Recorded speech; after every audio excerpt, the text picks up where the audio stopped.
So for those of you not in the know, we recently had Gamescom happen in Germany, and Rod was running around doing all sorts of interviews, answering questions, and talking about Season 2 and things about the future of Diablo 4. So I want to just dive in because Wowhead here, I'll leave a link to this down below, by the way, has done a pretty good job of kind of summing up a lot of the key points of the interviews. I watched most of these live, and well, I watched as many as I possibly could and read as much as I possibly could about Diablo 4 because I'm curious about Season 2. So we're going to see if they could bring it back, okay?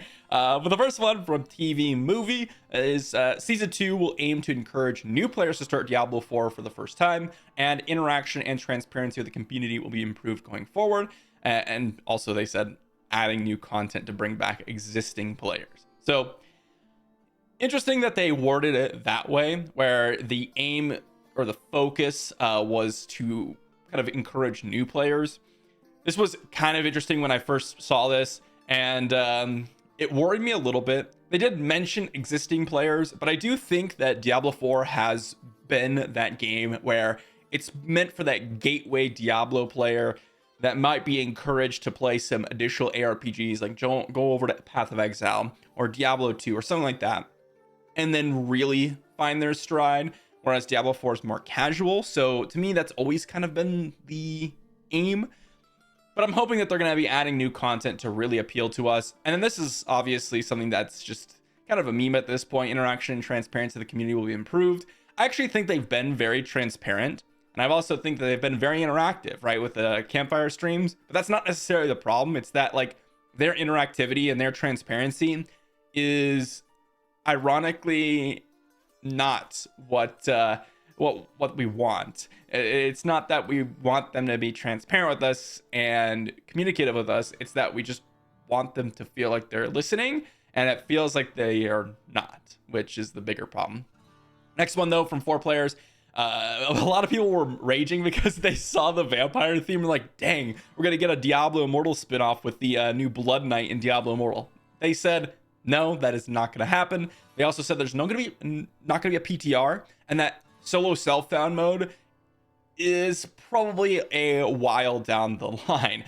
So the no PTR is kind of unfortunate, especially for us content creators, because I always used to love jumping in to any game, jumping into the PTR, testing out things, and experimenting for builds and all that good stuff. It's always a very, very fun and interesting time. I actually think that this is kind of a meme as well. I don't really care if Blood Knight isn't immortal and it comes to Diablo 4, as long as it's designed for Diablo 4, it's not pay to win, and it's cool, right? As long as it fits the theme, it doesn't matter what game had it. Like I think it's stupid when people say like, oh, that was in Diablo Immortal, so it's bad, right? There are a lot of systems in Diablo Immortal that are fine. It's just that the pay to win overshadowed it and made the game kind of a trash game, right? So, it's very, very important that we get things that are good, not things that are necessarily different from other games, right? There's no reason to like not put something in Diablo 4 because it was in Diablo 2 just because, right? No PTR, as I mentioned, kind of sad, but the solo self-found one, I thought this was hilarious. It's that it took 10 years to implement.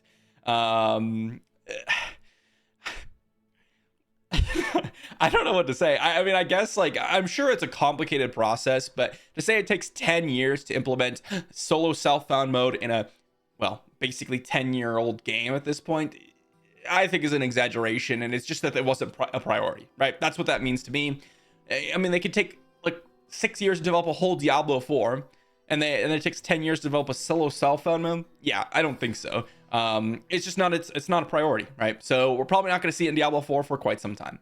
Next one from Screen Rant here. A lot of the various different publications are, I guess, gaming journalists coming out here. Designing a season consists of ideas that will provide fun power fantasies and allow for really strong and exciting story. Season 2 will include all the new stuff that we expected it to. Eris, the protagonist, is a colder, bitter sort of character. I'm not super interested in the seasonal storyline. In the first week of October, we'll have a really big deep dive into the season. That's really important. So coming next month, I guess you could say, we're going to have a big deep dive into the season.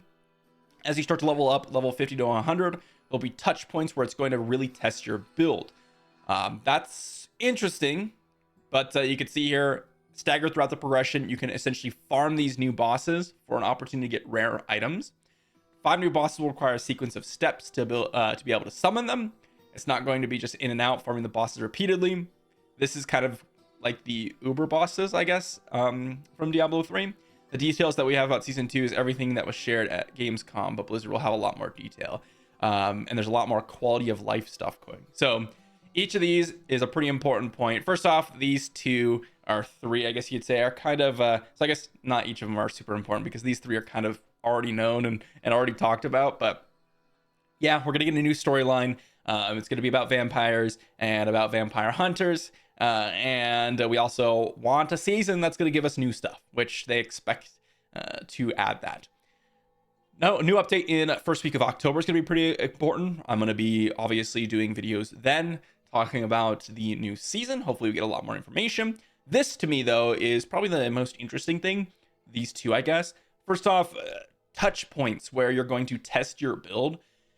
So right now we don't really have that. Right now it's like, can you do world tier 3? Perfect. You're farming world tier 3. Can you do world tier 4? Perfect. You can farm world tier 4. Okay, now that you can do world tier 4, every level of Nightmare Dungeon is like a new progression system. There's not really like a benchmark, right? As I mentioned, the only 2 benchmarks are world tier 3 and world tier 4.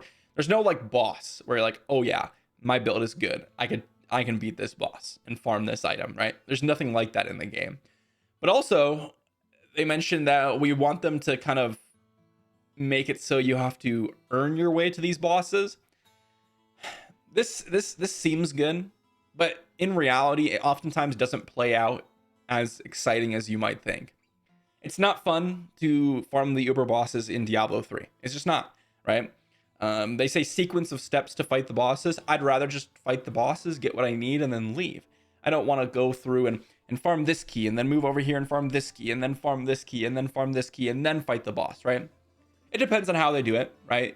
I'm not saying this is impossible to make this a really enjoyable process, but I will say that when they say this, it's usually just a formality to say, yeah, we don't want you to farm it, and we're going to make it annoying so that you don't farm it over and over again. So we'll see.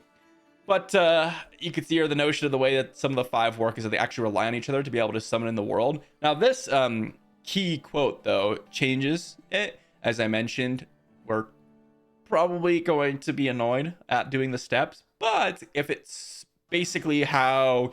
I don't even know what a good game comparison would be, but basically you kill a boss, which unlocks a new boss, which unlocks a new boss, and you kind of chain bosses together like that. That could be fun. But I don't really see it being fun if there's some sort of like errand, I guess you could say, that you have to run. Quality of life stuff coming. This is kind of a meme at this point because they added a singular stash tab, and they said, and I quote, that they know that it's not enough. This is not enough, is what they said. So they know it's not enough, but they added one stash tab anyways. I don't get it. So we'll see what they mean by lot more, but I'm not going to be super hopeful. I will say search filters and just in general, like filters for your inventory and your stash. These things are like #1 priority in quality of life for me. Coupled that with like Paragon board resets and things like that. Like we just need these. This just makes the game way more fun because there's not so many annoying factors that you have to deal with. So last one here, when talking about the scope of season 2 compared to season 1, if it's going to be similar, developers stated that there's no fixed template for seasons. It really all starts with a strong idea. Blizzard wants Diablo 4 to be broadly approachable to across all kinds of players. When talking about MMO features, such as raids and group content, developers stated that there's nothing to announce, but they are always looking to build on the foundation. Nothing to be announced as of World Tier 5, which is something that I know a lot of people are excited about. Over time, they'll add more and more to the open world, but nothing to announce. Blizzard wants to make sure that the Eternal Realm is still fun. The primary focus is on the seasonal realm. The changes Blizzard implemented previously were not about slowing the game down, but adding possibilities for other builds to shine. The team is aware that there are balance issues that need to be addressed, but they also want to make sure that challenges feel like challenges. When talking about responsiveness, Rod teased that the leaderboards are planned for Season 3. They wanted to make sure to get leaderboards right. When asked about classes, Rod would personally like to see in Diablo 4. It's kind of cheating because I know what all of our roadmap is. That said, Rod really liked the Diablo Immortal, added a new class. So this is a pretty important one. They knew that they had a mixture of homage to the past, what people love, and a twist for the future. And when choosing a new class to be implemented in the game, it's about playstyles and archetypes. They are looking at how people want to experience a certain playstyle, and they also look at metrics regarding which playstyles are not currently in the game. So lots of stuff packed in here, mainly about the new seasons. A lot of things that kind of just disprove a lot of the speculation, I guess you could say. First off, World Tier 5, probably not coming for a little while. Same with raids and group content. They did mention that it's not off the table, which I think is pretty exciting. So one thing that's pretty important is getting some sort of group content that's actually worthwhile doing. Because right now, as some people have alluded to, I don't remember if this was a video, but some people were mentioning this quote, which is like, Diablo 4 is the loneliest MMO I've ever played. And it kind of does feel that way. It doesn't feel like you want to play with your friends. It's not like a lot of bonuses to do so. And of course, if you're just a casual player, none of this matters to you. But group content and raids can be very, very fun, assuming they want to go down that route. But the thing is, they already have this like mixed MMO ARPG, and the MMO part is really lacking. Like, it's funny because it is an MMO ARPG, and they wanted that, but the MMO part is like the worst MMO parts of an MMO. Like boring classes, like bad bosses, like it's just the MMO part is just not good. And then they completely made the open world superfluous and made it not worth to travel through, not necessary to travel through, and also just not giving you any rewards. So it's like, why do they have these things if they don't plan to add MMO features? At this point, just make an ARPG, you know what I'm saying? Don't make it all fully online all the time if that's what people want. So that's just kind of a meme to me. But they want to do stuff for Turtle Realm, and the focus is on seasons. This is obvious to me, but a lot of people don't seem to think this, and that is that Diablo is a seasonal focused game, and it always has been. And ARPGs in general are usually seasonal focused. But this is something that a lot of people need to note, that if you're a Turtle Realm player, you probably won't be getting as much content coming to you. Just something to remember. They also wanted to kind of justify, or I guess you could say, explain what their previous changes were. This to me, I don't know how they could say it's not about slowing the game down when literally they slowed the game down. Like, they nerfed the XP, they nerfed our builds. Yeah, maybe it wasn't about, maybe they wanted us to be challenged, but it was about slowing the game down. Because like, why would you nerf XP if they didn't want to slow the game down, right? Like, farming dungeons was not a challenging process before, and it's not a challenging process now, right? It's just longer. So I don't really get this one, but I hope to see some improvements going forward. I think they've done a good job kind of coming back from that really terrible season 1 patch. So a leaderboard coming in season 3. So that's pretty exciting for those of you that like it. And then of course they talked about classes a lot. This is pretty exciting because I always like the new classes. I think it's exciting to play with them, experience them, but not everyone cares about the new classes. So to me, this is kind of like a non-factor for most people because they're just going to go ahead and not play the new class. But for those of you that really do enjoy those new classes, it's going to be a very, very big content update when they do decide it. As for like which playstyles are not currently in the game, we kind of have that like assassin rogue, right? Because it is a rogue.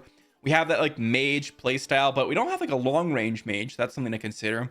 We have like the necromancer, not really a summoner, but we do have the necromancer, right? We have the druid, and of course we have the barbarian, which the druid and barbarian kind of like are in your face attacking. Druid a little bit sometimes like a mage style, but with like druidic powers. The obvious one to me, or two obvious ones, I guess I could say, paladin and monk. Those two. Some sort of like beefy, tanky, more, I guess you could say, like stalwart character is kind of missing from Diablo 4, that type of play style. And then A monk is more like the melee rogue, but I guess you could say kind of mixing in some other features from other classes. I don't know if we have a playstyle that's really missing from the game. Am I missing?